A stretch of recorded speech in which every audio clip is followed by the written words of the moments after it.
In this analysis of Mad Max, I'm going to go over the story, the characters, and the formal elements that make up this game.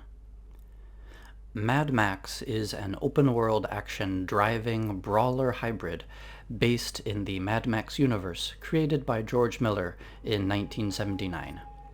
The Swedish company Avalanche Studios started development from 2012, and it was published by Warner Brothers in 2015. In the next section, I will discuss the formal elements of Mad Max. This includes the players, the rules, the common procedures, resources, conflicts, boundaries, and outcomes of the game. Let's start off with the players. You play as the eponymous Max, a former Australian police officer who lost his wife and children to a violent gang attack in a future Australia where society's rules are crumbling. Although undoubtedly inspired by earlier figures like Clint Eastwood's Man with No Name, Max has been a huge influence on later lone anti-hero figures in cinema, Riddick and the Mariner from Waterworld being two examples. Max begins the game in a similar situation to the film Mad Max 2. He is driving his famous Interceptor car across the wasteland, searching for enough fuel to cross the Plains of Silence. He is suddenly attacked by the main villain, Scabrous Scrotus, a son of the villain from the movie Mad Max Fury Road, Immortan Joe. Although it appears that Max kills Scrotus, Scrotus's followers take Max's car and leave him for dead. Following the characterization in Mad Max Fury Road, Max has visions and has been driven over the edge by a combination of his traumatic experiences and the isolation involved in post-apocalyptic life. Max is the only playable character in the game, and it is primarily a single-player experience, although there are some racing activities which can be completed together with friends online. In this section of the analysis, I will discuss some of the rules for Mad Max, starting with combat and movement, and then moving on to base development, inventory, and regen management. The combat of Mad Max has been heavily inspired by the Batman Arkham series developed by Rocksteady Studios. Similar to that series, Max can pummel Wastelanders using his fists, counter their regular attacks, dodge their unblockable attacks, and use his shotgun to deal massive damage quickly. The shotgun replaces Batman's larger arsenal of tools, such as the Batclaw, Batarang, and others.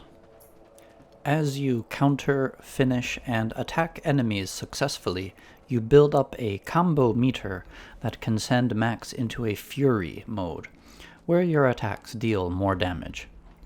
Failing a counter or taking damage resets the combo counter. Like in the Arkham series, enemies come in a decent variety that force the player to use certain strategies against them. Your typical grunts can be wailed on to your heart's content, but Shiv wielders are fast and will dodge your attacks, forcing you to wait for their attack in order to counter them. Brawlers will block your attacks and attack in heavy-hitting two-punch combos or in unblockable grapples that pin you for their friends to take advantage of. Enemies with a larger weapon, such as a club, axe, or machete, attack more rarely than the other types, and can sometimes be tricked into taking out some of their friends with their wild swings. These weapons can be picked up and used until they break, or dropped at any time. Using your shotgun will automatically drop them. Shield-carrying enemies have a number of unblockable attacks, and their shield must be destroyed before you can do damage to them. One last interesting enemy type is the War Crier, who is suspended above the battle and beats on a drum while exhorting the other enemies to attack you. This fills a meter that makes them inspired, dealing more damage. Where Mad Max departs from Batman is in the embrace of certain timing-based elements and in lethality. For example, in the Batman Arkham series, as long as the distance and timing are within certain limits, you can counter any enemy. In Mad Max, however, Max does not have Batman's athletic training and will not zip around the combat arena, so you must be more aware of the distance between you and the enemy you wish to counter, and you must also take into account timing. You can trigger some special abilities if you match the timing of your counter perfectly. On the other hand, you can take a small amount of damage but still block the attack if you bungle the timing. This is similar to the active reload feature of the Gears of War games, and adds a further element of challenge and mastery to the combat. The shotgun Max carries allows him to quickly kill a single unarmored enemy, or to eliminate an enemy in an unreachable position. However, ammo is quite rare, and you can only hold a small number of shells at a time. The second element of lethality is the shivs that Max can pick up from knife-wielding enemies and around bases. These can be used to finish off a stunned or downed enemy. Another departure, in this case negative, is in the animation system itself. In the Batman Arkham series, the enemies' animations are all locked to Batman's state. So if Batman is in the middle of a punishing finisher move, no enemies can attack you. This creates a feeling of reliability while in combat, because you can always count on being safe when you enter an attack or move with a long animation time. In Mad Max, they made the same mistake as CD Projekt Red did in The Witcher 3 Wild Hunt. They try to combine the cinematic feeling of the Arkham series with the more realistic enemy attack timing of Dark Souls. This means that during many of your inescapable animations, you can still be attacked by enemies. During my 40+ hours with the game, I found few reliable animations that would 100% of the time prevent enemies from attacking me. The wall slam or wall finisher animations were most reliable, but even these sometimes do not block enemies. I'm not sure if this was deliberate in order to create a feeling of unease in the player, or if this is simply the animation systems not communicating effectively. While you get used to this uncertainty, it detracted from my enjoyment of the combat. The game features an autosave system that prevents you from losing too much progress if you die. For example, while trying to clear an enemy base, you might face between 3 to 5 groups of enemies, each with different numbers and types. One group of 2 grunts, a knife fighter, and 3 brawlers, another group of 2 shield carriers, a brawler, and 5 grunts, etc. If you die on any group, the previous groups you've faced will remain defeated, and any scrap, objectives, or collectibles you've picked up will remain cleared. You will respawn just outside the base and have to make your way back to the group you died on. Outside of combat, Max can walk and run around, jump and climb on different structural elements. Due to the size and emptiness of the game world, it is best traversed using a vehicle. The different scavenging locations and bases often feature ladders, zip lines, and climbable elements marked in strong contrastive colors to signal that they are climbable.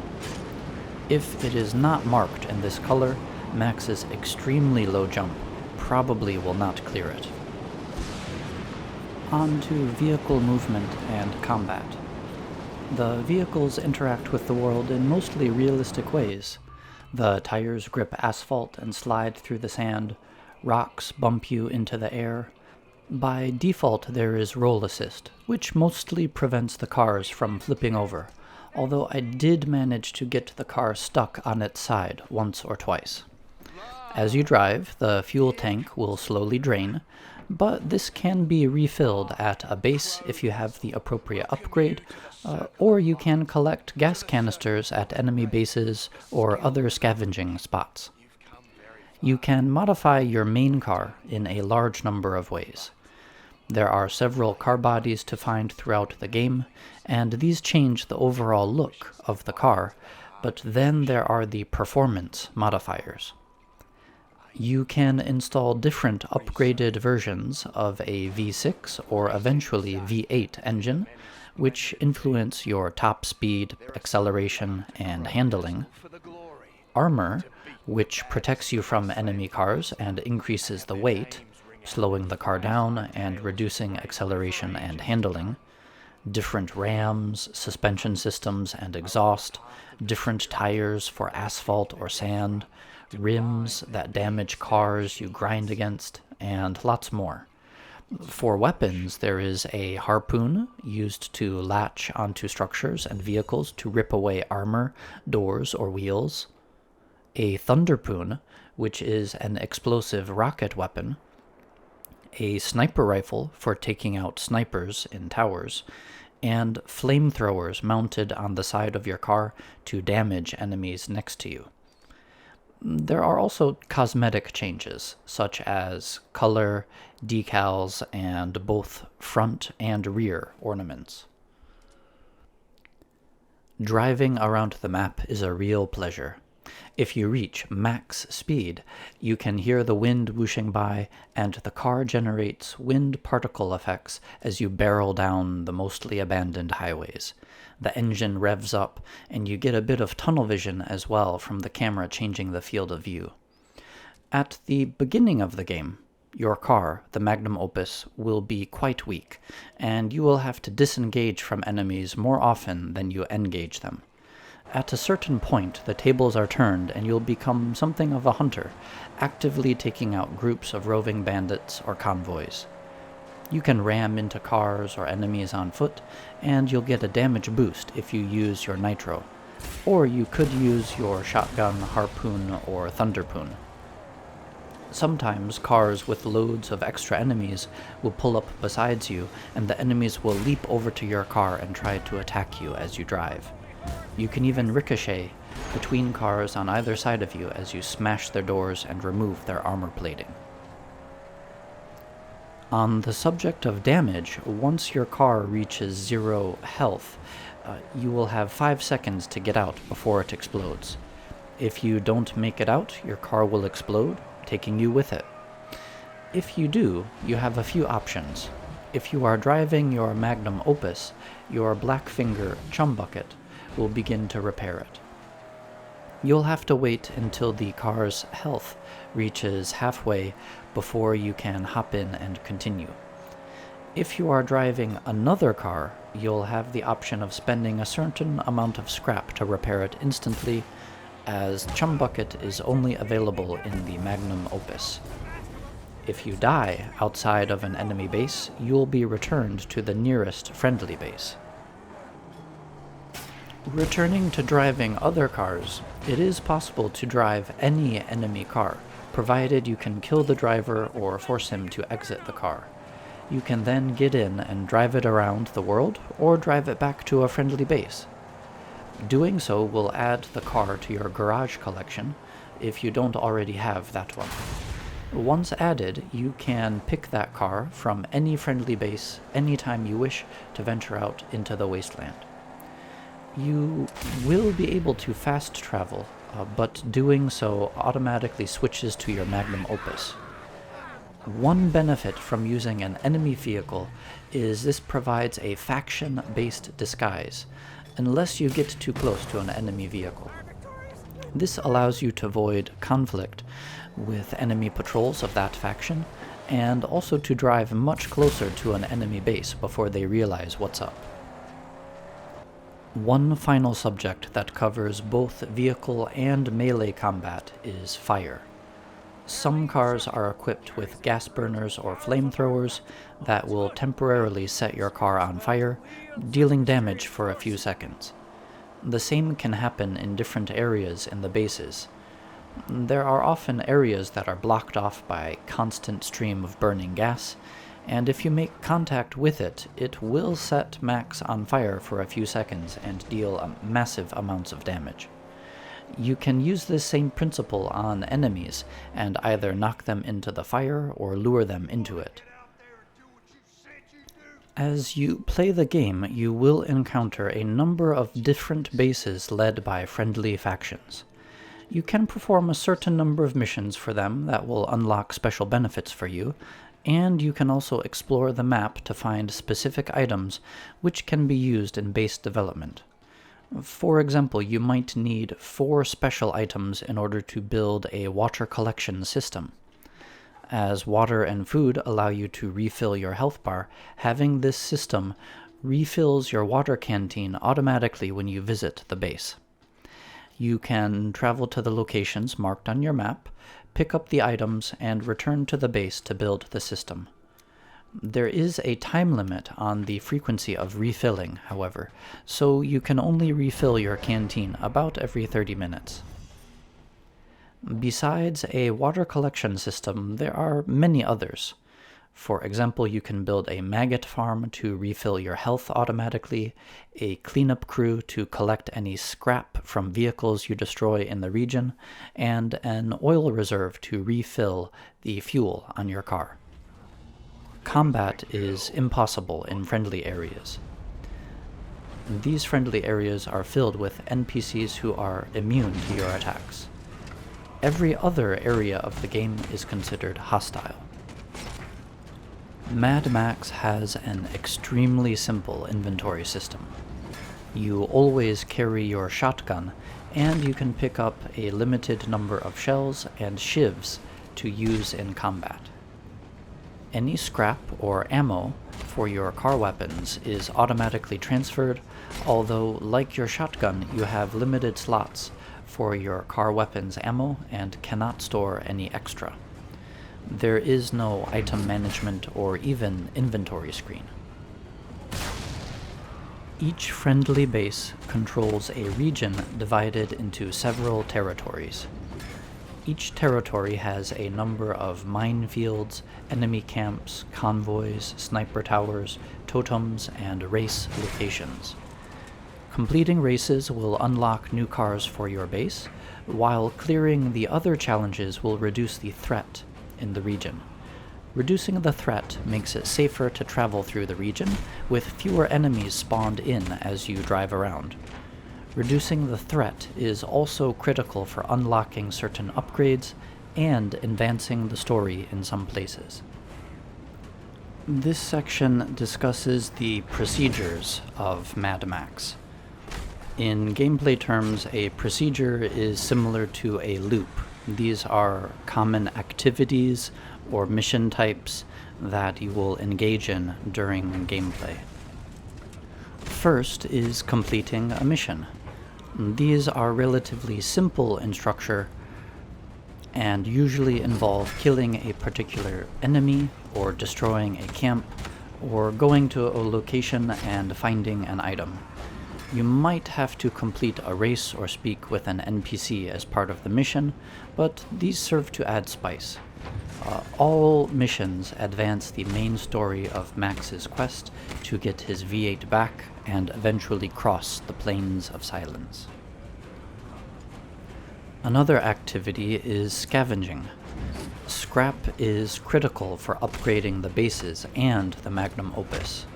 You will collect a large amount of scrap by clearing bases, destroying enemy vehicles, and in the early game by finding locations marked as scrap sites. Another common activity is eliminating convoys.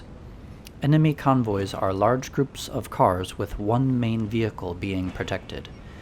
These patrol set routes and can be really challenging to take out, especially in the early game when your Magnum Opus does not have much armor or offensive ability. Once a convoy has been eliminated, you can pick up an ornamental object for your car, and the threat level in the region will be reduced. One of the main activities you will engage in Mad Max is clearing enemy camps. Camps come in several varieties. The main enemy camp in any region will house a top dog, which will be a reskinned version of Scabrous Scrotus himself. They all fight in almost the same way, have the same animations, and can be tackled with almost the same strategy. Bait them into charging, dodge, then wail. Rinse and repeat. There is very little variety here. Another camp type is an extended brawl. You will face a number of groups from Stank Gum's Legion, and you just have to kill all of them. Two other camps are oil pump camps and transfer tank camps. The objective of these is to destroy either the tanks or the pumps. You will also find a number of scrap items, ammo, food, water, and base parts for you to collect, and scabrous insignia for you to destroy. These are optional, but with the exception of the insignia, all benefit you. Camps have a number of navigational challenges or puzzles associated with them. You might have to lower a bridge whose winch is on the opposite side, or you might have to locate the trigger to turn off a gas flame that is blocking your path. These serve to break up the combat challenges and add a bit of variety. As a prelude to actually clearing the base, you can often speak with an NPC placed outside it who will give you extra information, such as defenses, what to expect inside, and secret ways in. Also, the bases often have different types of defenses: snipers, towers that launch grenades, flamethrowers that block the entrance, etc. Similarly to the War Crier's effects on enemies, spending a long time with these defenses aware of you will increase a defense meter. Once filled, the defenses will become supercharged, dealing more damage and more actively attacking you. As you continue playing, you will be dependent on these camps. After you clear them, friendly NPCs will move in and take over, much like in the cleared villages in The Witcher 3. Every 20 to 30 minutes, they will gather scrap that is deposited in your account for you to use however you want. Near the endgame, you'll receive around 200 to 400 scrap at a time. As mentioned before, there are also minefields scattered around the maps. Minefields are both interesting and somewhat annoying in this game. Unlike most games with mine clearing, the mines are actually invisible until detected. You need to use a special vehicle, Chumbucket's buggy, in order to detect them. The buggy has a dog, who you will encounter and rescue from Chumbucket at the beginning of the game. The dog will bark and face the direction of the nearest mine, and when you get close enough, it will be revealed for you to disarm. Although novel, there are two problems with the implementation of this mechanic. First, you cannot fast travel with any car except the Magnum Opus. So if you fast travel with the buggy from anywhere to the nearest fast travel option, you will automatically switch to the Magnum Opus, defeating the purpose of using the buggy in the first place. The second is the sheer number of minefields. Most territories have 2 minefields, and each minefield has between 2 to 3 mines. 14 territories times 2 minefields times 3 mines is 84 mines. To summarize, you'll have to drive around in a very weak and exposed vehicle to the minefield, assuming you have already located it, then slowly putter around listening to your dog bark and watching which way he is facing until a mine is revealed. While this is interesting the first few times, 28 minefields is a bit much.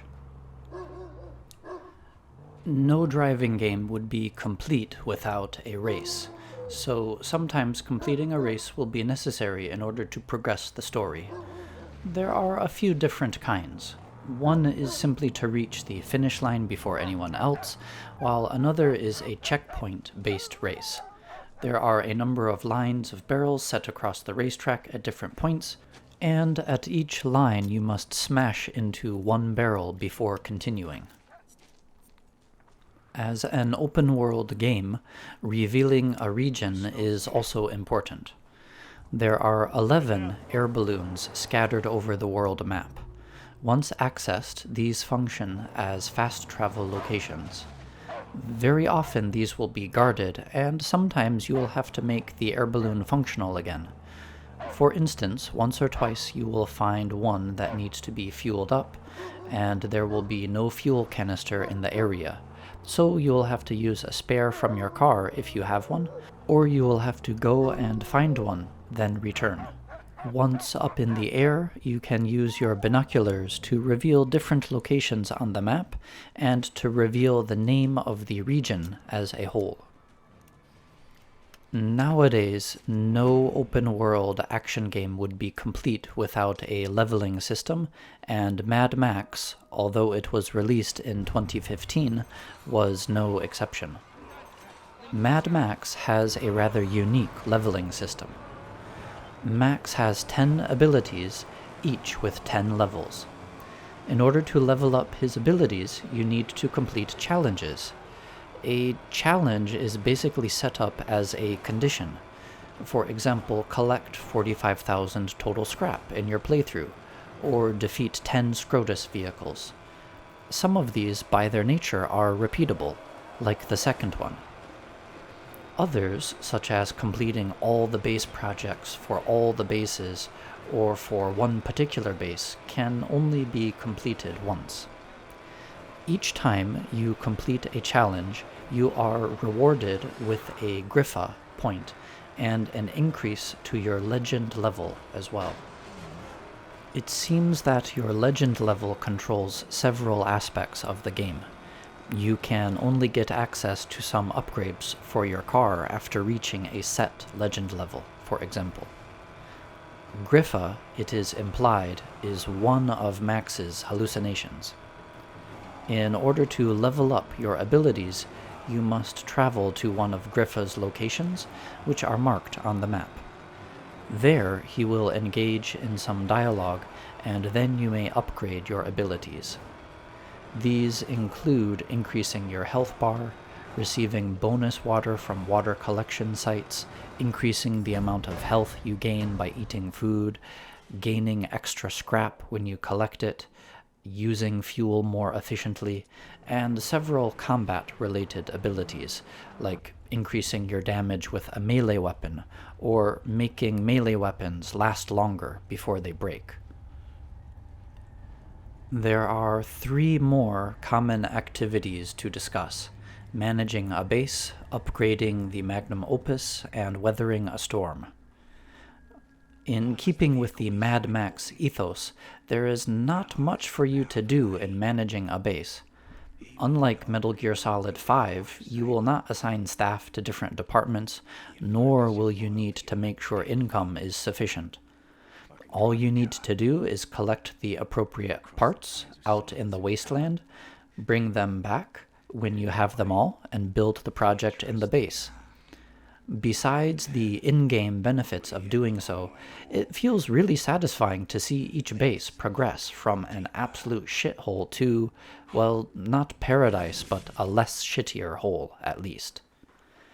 Next, for upgrading the Magnum Opus, at the beginning of the game it will be quite basic and weak, but you can unlock rams, armor plating, new weapons, nitro boosters, and many, many more.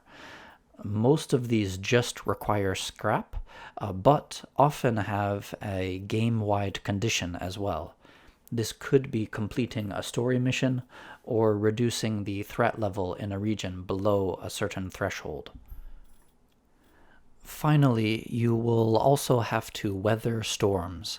Similarly to the massive sandstorm in Mad Max Fury Road, sandstorms will frequently appear in different areas of the map. It is sometimes possible to evade them by driving outside their range, or even more simply by seeking shelter in a friendly base. These storms are dramatic and deadly. The sky darkens, lightning flashes down across the landscape. The normally quiet soundscape is replaced by mad howling and blowing. You can barely see anything, and huge pieces of debris are whipped around, which can lay Max out and kill him, and which, thankfully, only slightly damage the car.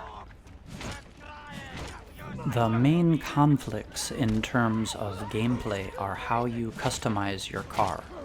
There are a large number of trade-offs. Just as a few examples, let's say you want to build some kind of speed demon, so you max out the engine and exhaust, remove all the armor plating and front ram.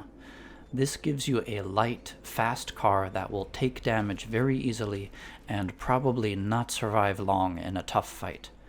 On the other hand, maxing out the speed also has a slight negative effect on the handling, so the greater your max speed and acceleration, the more difficult it will be to maintain a good course with such a car. You could, of course, go the opposite way, maxing out armor, equipping the heaviest ram. This will make your car much slower, but more able to withstand and deal damage. You can still have a powerful engine, but due to the weight of the armor and ram, it will be less effective. For the story, of course the conflict between Max and the enemies is front and center most of the time. He wants his V8 engine so he can continue his insane plan to cross the non-existent Plains of Silence. But there are a number of lesser conflicts. For example, whenever you level up, Griffa's dialogue speaks about how Max still has his humanity and his desire for friends and family, but Max repeatedly denies this, even as you, the player, make Max improve all the friendly bases and complete tasks to make their lives better. As the story progresses, it becomes clear to Chumbucket that Max sees him as a means to an end and plans to install 2 large gas tanks in the back, leaving Chumbucket no place of his own. This leads to a short-lived conflict between the two of them.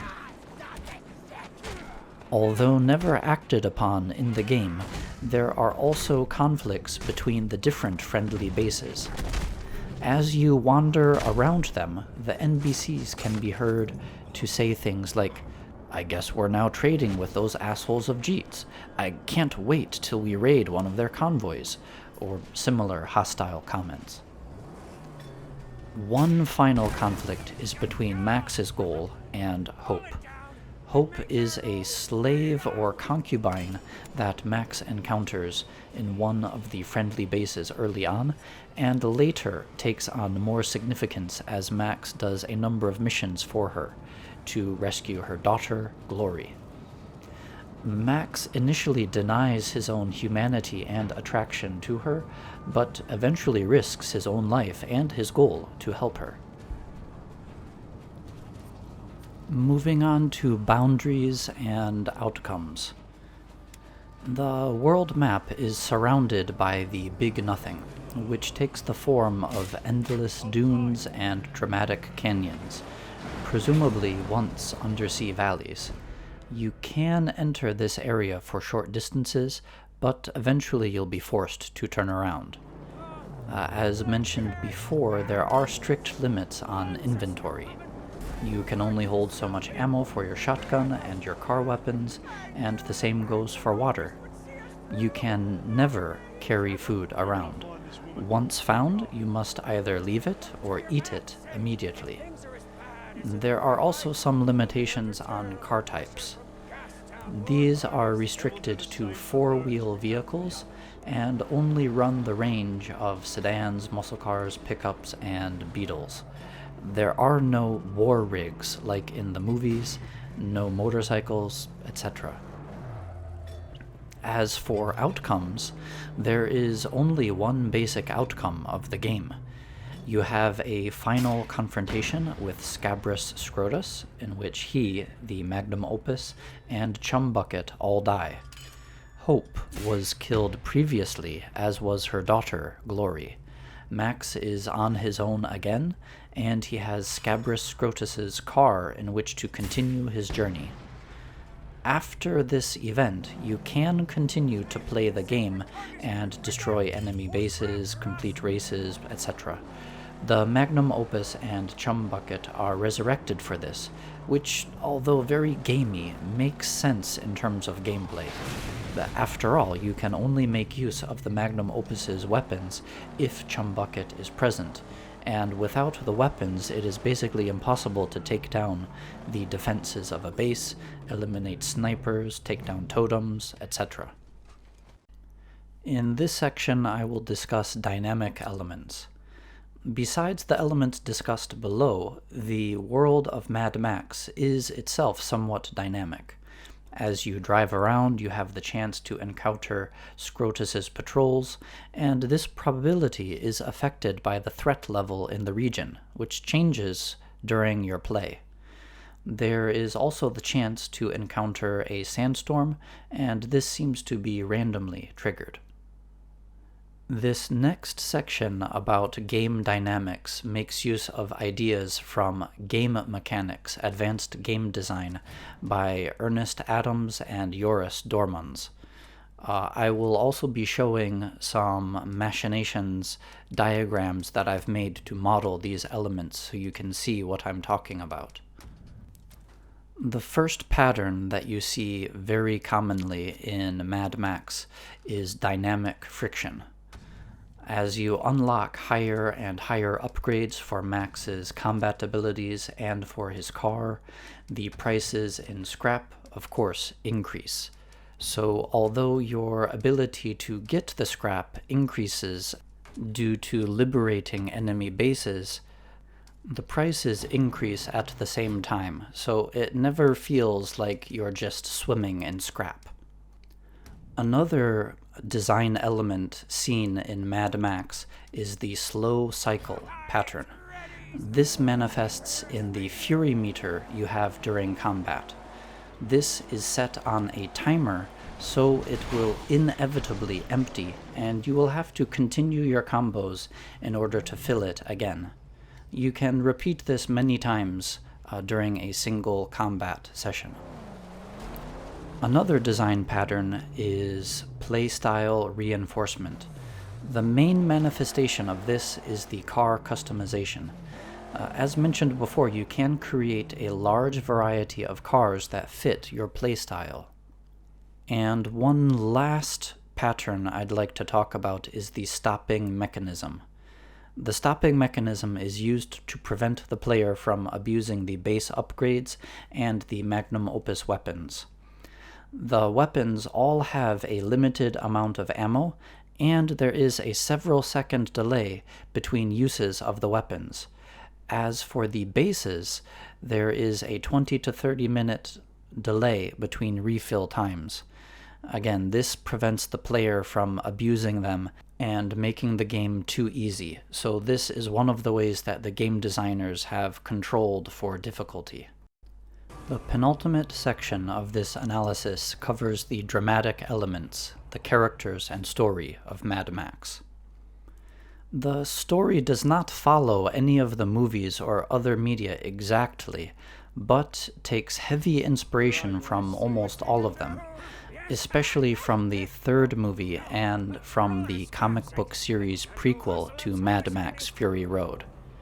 As an example, in Mad Max Beyond Thunderdome, there is one character called Blackfinger, and in the game, this is expanded out into a huge cult or religion of car-worshipping mechanics, whose fingers are of course black from working with grease all day. Max has already been discussed at some length, as has his mechanic Blackfinger, Chum Bucket. Other characters are Jeet, Deep Frya, Gut Gash, and Pink Eye. These are the leaders of the friendly bases, and you can learn a little about them through dialogue and by completing missions. Crowdazzle is the MC for the races, and for enemies you have Stank Gum and Scabrous Scrotus. We don't really learn much about the main villains. Stank Gum likes to wear people's skins, and Scabrous is just a big evil dude who took your car and also happens to be one of Immortan Joe's sons. As mentioned before, the top dog enemies are all just reskinned versions of Scrotus, so there's very little personality here. Last of all, there are Hope and Glory. These appear to be non-canon versions of characters with the same names from the comic book series. In terms of the actual story, while rich in lore and environmental details, the plot is very light. Following being left for dead and having your V8 engine stolen, you quickly find Scrotus's dog, which Chumbucket is about to eat. Max saves the dog, and you and Chumbucket team up.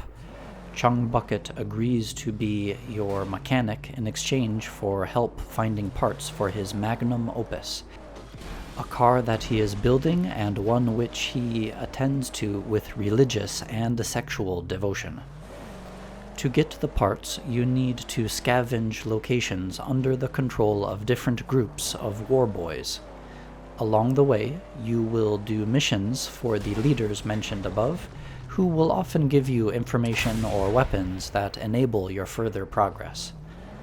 Eventually, you will make it to Gastown, compete in a race and Thunderdome-style duel in order to get the V8, only to discover that Scrotus was still alive. He recognizes you and you must fight him. This proves too much for Max, and Hope must rescue you. This triggers a number of missions to reunite Hope and her daughter, Glory. This also brings to a head the situation with Chumbucket. Now that Max has what he needs, he no longer wants Chumbucket's company, and this triggers a break between the two. Max must leave to find Chumbucket, who has stolen the Magnum Opus. While Max is away, Scrotus and Stankgum torture Chumbucket and discover the location of Hope and Glory. When Max finds Chumbucket, Scrotus has already left, but Stankgum is still there. Max kills Stankgum and returns to find Glory and Hope dead. Chumbucket and Max team up one more time to kill Scrotus. After destroying Scrotus's convoy, you will have to use the Magnum Opus to push him over the edge of a cliff. Chumbucket refuses to leave the car, so all three. Mad Max lacks a lot of elements that other open-world games have. You won't find any animal skins to hunt and craft into holsters or pouches. You won't find any plants to collect and craft into medicines. You won't have any reputation tracking or a morality system. Nor will you be tasked with tracking down 11 different kinds of useless collectible objects. You will not be running out of energy and be forced to stop what you are doing to get some food or suddenly become thirsty and need water. The main word that comes to mind as I wrap up this analysis is focus. Avalanche Studios has taken an iconic IP and stripped it down to its barest essentials and developed each one to its fullest. Mad Max, as a world, is about beating the shit out of bad guys and driving through a desolate landscape, and this game delivers that in spades. You get a great, although somewhat flawed, melee combat system, and you get great driving and vehicular combat. The story stays true to the ethos of the originals, and the design of the characters and world is excellent throughout. In terms of character and enemy design, my only bone to pick is with the lack of variety in the top dog enemies. Like a tough survivor out of the wasteland, Mad Max the game has been stripped of fat and is a lean experience. Even 5 years after its release, it remains a great play and a game well worth your time.